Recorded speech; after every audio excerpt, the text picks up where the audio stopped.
The transport shuttle's hull screamed as it tore through Kepler 442b's atmosphere, its heat shields failing in cascading sequence. Alex gripped the emergency harness, watching the cabin pressure gauge spiral into the red. 3 minutes until impact. Maybe less. He'd been a maintenance engineer on the orbital station for 2 years, fixing life support systems and recycling units. Nothing in his training prepared him for this. A diplomatic shuttle losing structural integrity at 12,000 meters, carrying the Queen's daughter back from the peace negotiations on the colony's southern continent. The cabin lurched violently. Through the smoke, Alex saw her, Jennifer, the crown princess of the Terran Commonwealth, strapped into the VIP pod at the forward section. Her security detail was already dead. Their necks broken when the first explosion had torn through the pilot's deck. She was conscious, her fingers working frantically at the release mechanism that had jammed during the decompression. "We're going down!" Alex shouted over the roar of rushing air. He released his harness and crawled forward, his magnetic boots fighting against the centrifugal force as the shuttle spiraled. Jennifer's eyes met his, not panicked but calculating. She was evaluating him, he realized, the same way she probably evaluated treaty negotiations and military strategies. The Commonwealth didn't raise weak royalty. "The pod's emergency system is offline," she said, her voice steady despite the plasma fire now licking at the starboard wall. "Manual release, left panel." Alex reached it just as the altitude alarm began its final countdown. 90 seconds. His hands found the mechanical override, a backup system from the shuttle's original Earth-based design. He yanked the lever. Nothing.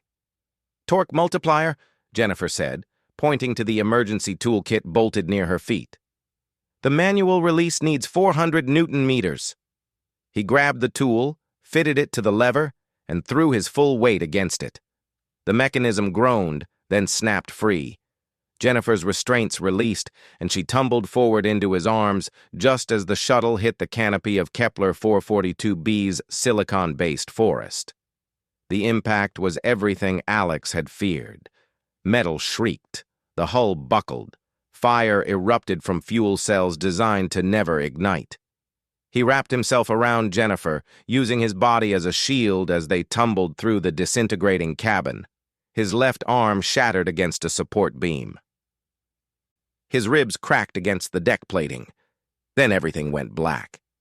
When consciousness returned, Alex found himself lying in bioluminescent vegetation, the alien plants pulsing with blue light in the gathering dusk. The wreckage burned 50 meters away, a funeral pyre for the 15 other souls who'd been aboard. His left arm hung useless, and each breath brought sharp pain from his broken ribs. Jennifer knelt beside him, her royal composure cracked by the tear tracks on her soot-stained face. She'd dragged him clear of the wreckage, he realized. The princess had saved the engineer. "Can you walk?" she asked. Alex nodded, though he wasn't certain. She helped him stand, and together they stumbled away from the crash site. The emergency beacon in Jennifer's neural implant was broadcasting, but on this frontier world, rescue could take hours, maybe days. They'd made it 3 kilometers when Alex collapsed against a crystalline boulder formation. His vision swam. Blood loss, probably. Internal bleeding from the broken ribs. "Leave me," he managed. "You can make better time alone." Jennifer's laugh was bitter. "You carried me out of a burning shuttle? I'm not abandoning you to die in an alien forest." She activated her implant's medical subroutine, using its scanner to assess his injuries. Second-degree burns on his back, fractured radius and ulna in the left arm, 3 broken ribs, 1 dangerously close to his lung, mild concussion. She had a basic trauma kit in her survival vest, meant for minor injuries. It wouldn't be enough. "I'm going to put you in medical stasis," Jennifer said, loading a hypo-injector with the kit's only stasis ampule. "It'll slow your metabolism, buy time until rescue arrives." "That's for you," Alex protested. "You're the crown princess. And you're the reason I'm alive." She pressed the injector to his neck. Sleep now, Alex. You've earned it. The stasis drug took effect immediately, his consciousness fading into a dreamless void where pain couldn't follow. Alex woke in a medical bay, surrounded by the sterile white walls of the orbital station's hospital wing. His arm was in a regeneration cast, and his ribs no longer screamed with each breath. Standing at the foot of his bed were 12 soldiers in the black armor of the Royal Guard, their plasma rifles held at attention. For one terrifying moment, Alex thought he was under arrest. Had he violated some protocol by touching the princess, broken some law he didn't know existed? Then Jennifer stepped through the doorway, now wearing the formal uniform of her office rather than the burned survival gear.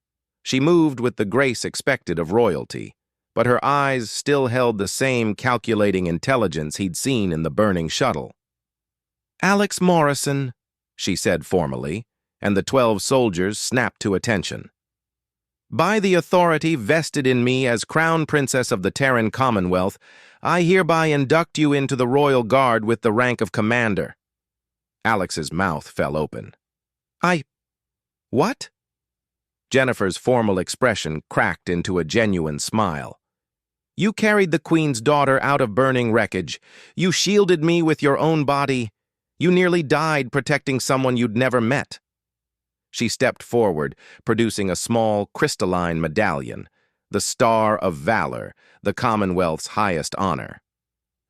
"The Royal Guard exists to protect the crown. You've already proven yourself worthy of that duty."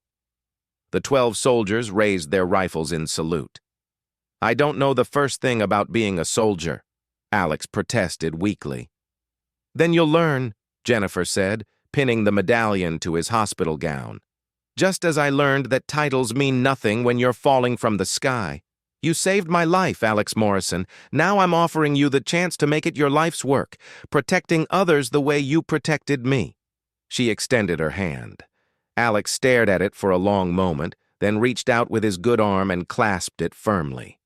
Outside the viewport, Kepler 442b turned slowly beneath them, its alien forests still hiding the wreckage of a shuttle where an engineer became something more. "Welcome to the Royal Guard, Commander," Jennifer said. And despite everything, the pain, the confusion, the impossibility of it all, Alex found himself smiling.